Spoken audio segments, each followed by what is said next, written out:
Back. Another Tuesday after segment.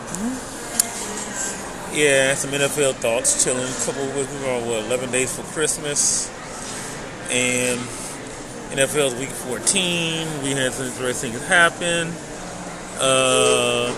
Let me pop back to Thursday night.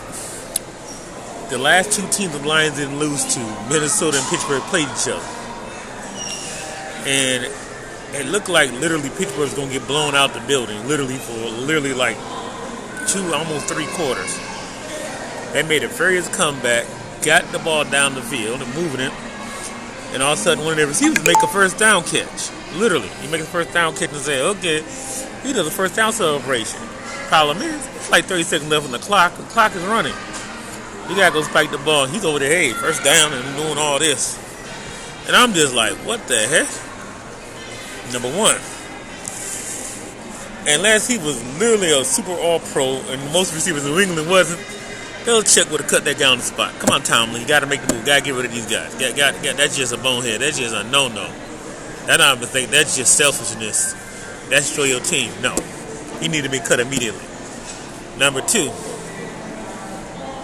I don't know what's going on. The bad part is, and you got to blame this on the coach. Well, the coach should have probably cut him right after that, but you just doggone. I hope he ripped them in the meetings. I really do. Matter of fact, I would have ripped him. I wouldn't care if it was on camera they saw it again. I'd have grabbed his helmet and we would have been rid. Hey, forget what happened between. I'm about to go into another coach-player argument very soon, too, today. That would have been one I'd have definitely proved don't happen, even if it happened on the field immediately after the game was over with. Just don't do that. Just stupid. Just dumb. Just totally just whatever. And it triggers all other things, which goes to my next thoughts here about the Kansas City Chiefs and the Las Vegas Raiders. I'm still getting used to this Vegas Raiders thing. Every time it look like they get losing big like that, I kind of wonder, the mob really in on this? I always wonder I have always a sort of I keep my eye on things when things happen in Vegas involving sports too directly.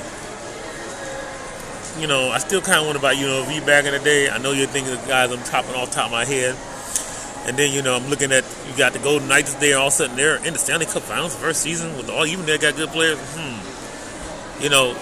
Just things look, sometimes, I admit that the Raiders are incombobulated. My goodness, it was terrible. But I guess you come going to step on somebody's logo when you're on the road, you better be ready to come back it up. And a matter of fact,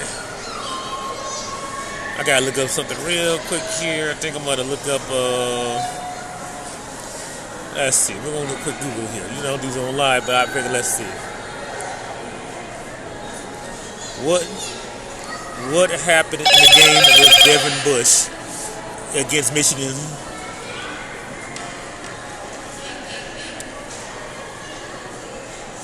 Did Devin Bush? No, let's see. We're going to look. In the game that Devin Bush stepped on the Michigan State logo, did Michigan win?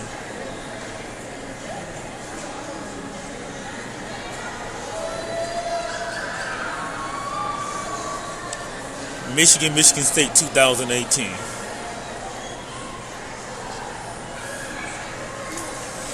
Oh, yeah. Okay. I had to do a quick research there. You don't do it, but I had to check something. Devin Bush, current Pittsburgh Steeler.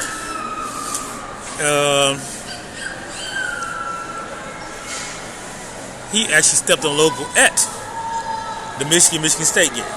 That was 3 years ago. I remember it was 2018. Stepped on logo like an hour before the game. Michigan came in to back it up, 21-7 win. That's how I double check my facts to make sure I drill on. So Raiders, what the heck was y'all thinking? But let's face it, maybe this Al Davis be bad as a Raider attitude thing, I guess it does filter down the next generation. Every Raider team basically has two things. They mouth off, they take penalties, and they get in the fights and cause hazard. I ain't gonna lie to tell you this much. I should tell you, there's a heck of entertainment to watch. One thing you'll say, you watch any team that play the Raiders, it's not going to be boring, because at some point you're going to see how a push-off, controversy, argument, something. You're like, But you can see, like, no, we just going to whoop y'all, put y'all to bed. End the problem. And they just totally destroyed them. It was to the point, like, Ugh. The other game that surprised me, I was watching, I turned off of it. The Buffalo, the Buffalo Tampa Bay game. I turned on. Tampa Bay is whooping Buffalo up and down the field. Buffalo, Allen was having an okay game, but they didn't score a single doggone point. All of a sudden, I tuned back in. Overtime. Wait a minute. What? Wait. They came all the way back, get the game to overtime. They had a chance of winning in regulation. But Tom Brady like, okay, we're going cool. And he throws it to all people, Rashard Perriman. For you guys who are on this page, my Lion page is on here, on Facebook and IG, and some YouTube people too. Yes, he was the guy that Lions signed and cut before the end of training camp. He ended up being a hero on the playoff team. How many times we've seen this play out before? Yes, trust me. For a Lion fan, that is very frustrating to see that. Now, I know he made the catch, made the run, ran in for a touchdown, and was like, what? I'm thinking like, Perriman. I said, Brett Perriman's retired. I know his son ain't even in the league right now, but hey, surprise. Got Tampa Bay. He did his thing the other day. What can I say? Most of the other games pretty much went as par as expected. I'll just say this much. Houston, Texas, you're done. Jets, I kind of wondered though about this game in particular. I was watching last night. Involving another Detroit former player. I know this is like I'm doing like Detroit references. This is unusually high amount I usually do on this page. Well, on this not page, but on this particular video blog I talk about. But doggone it. Can you tell me something?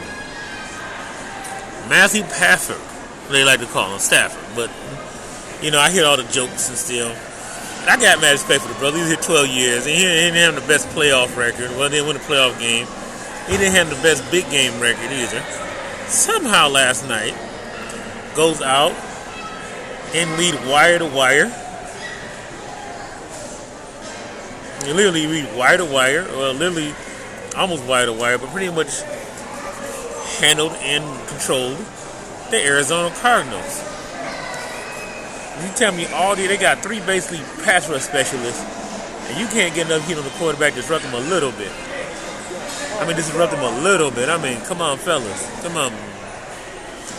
You pick up Von Miller. You got my boy inside. What you got? Miller. You definitely got 2 guys for certain. Miller and Donald. You got an inside tackle and an outside defensive end. Your perfect defensive line. You got 2 guys like that. They both require double team. You can't get to Stafford. But I'll say this, watching some of the review film I watched, I used to stay up a little late last night this morning watching some of ESPN replays. And the one thing I know Stafford does when he's on his game, he's looking all people very well. Now, he got a rocket cannon of an arm, so I never can discount that. But if you're a safety, you got to watch your man. One thing I tell people, if you're playing safety, free deep safety, you do not follow the quarterback eye. That's always a good indicator at that level. Definitely not NFL level. But they good looking eye, get you rolling. I say, throw it back across. You got no chance to get there. You got to watch your receiver's shoulders, the body width between the receiver and the DB. That's the guy you go chase. That's the guy that's going to be open. And the free safety, you must be the deepest guy. I know this all-pro safety they talk about, the Cardinals didn't play that right last night. Flat out, he didn't. He's playing eye candy, thinking Stafford had a few bad games, but we know Stafford can get hot. Inconsistently, yes. We know this. Unless you trust people, at least y'all on the page and know me, know this, know watch the Lions, you already know this. But you know when he gets hot, watch out. You're going to get burned. And that's what happened. Now, I want to talk about another player-coach argument that actually did happen. Urban Meyer. This is hilarious to me. So you couldn't be happy enough staying in Ohio State after you whooped over Michigan.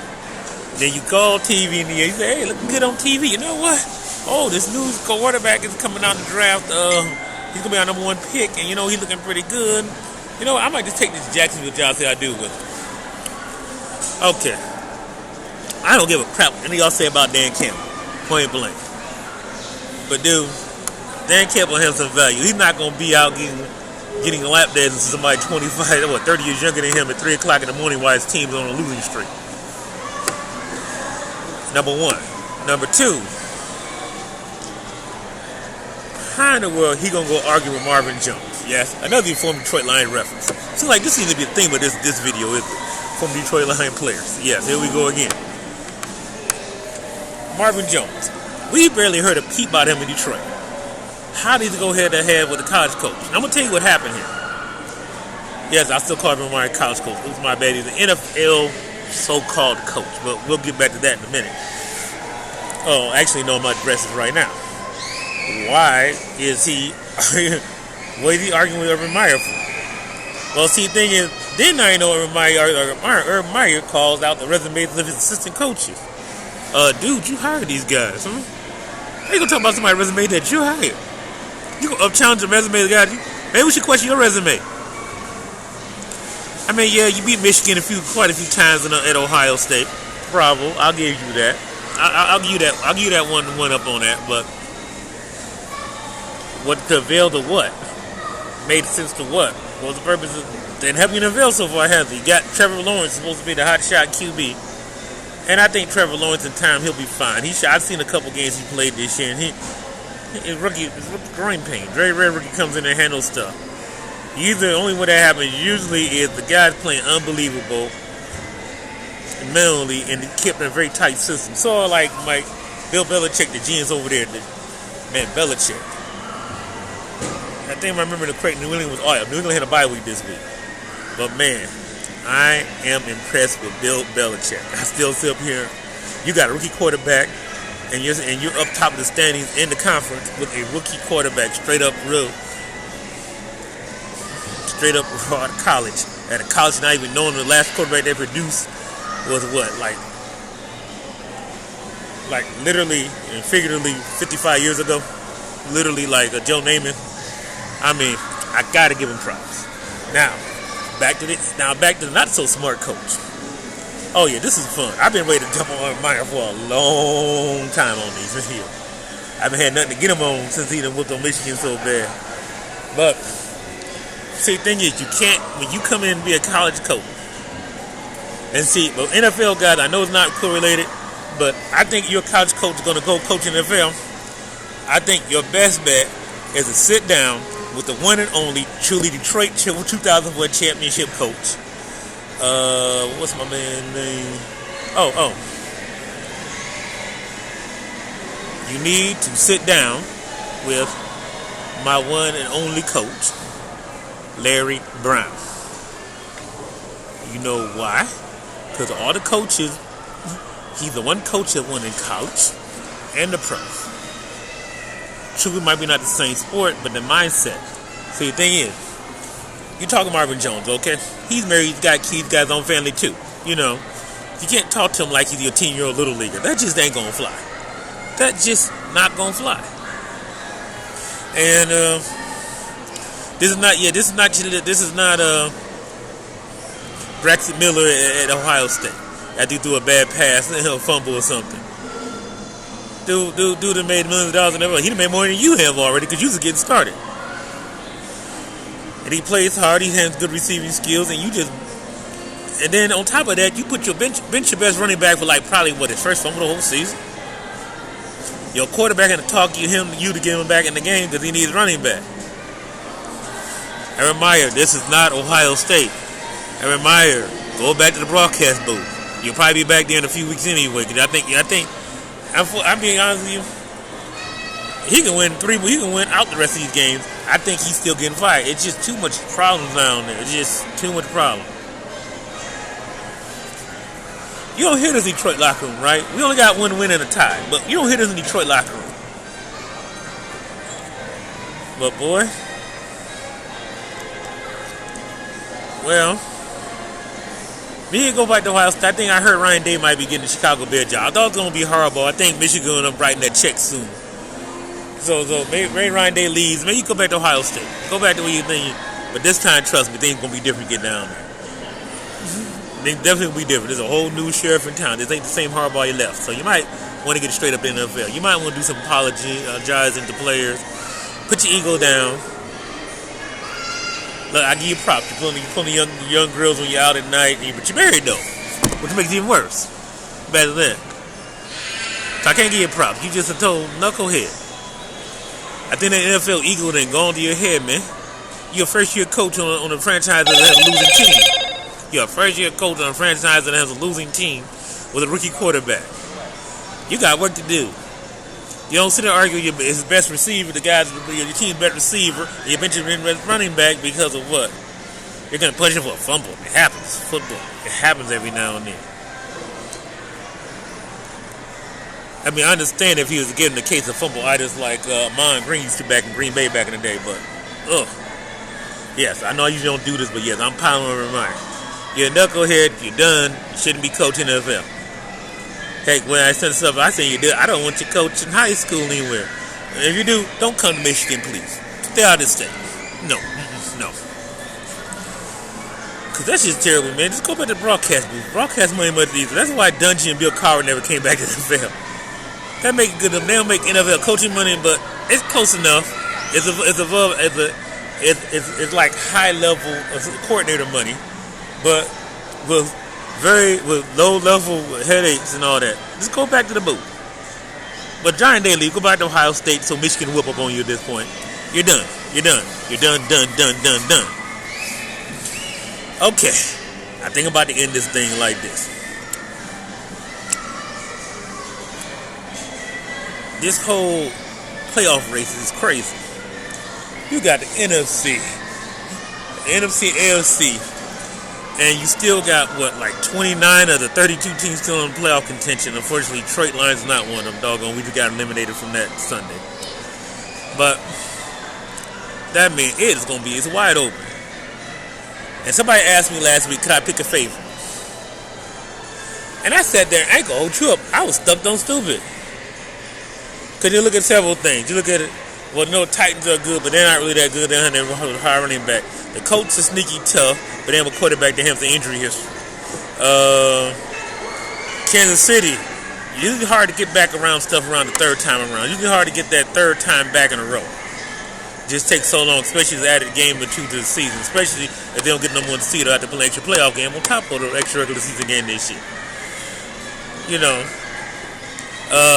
looking at Tampa Bay. It looked like they kind of had a little rough in the road, but now it looked like this is about the time I told one of my buddies who's a huge Tampa Bay fan. In case you're listening, you know who you are. Yeah, you know what? They might be it, but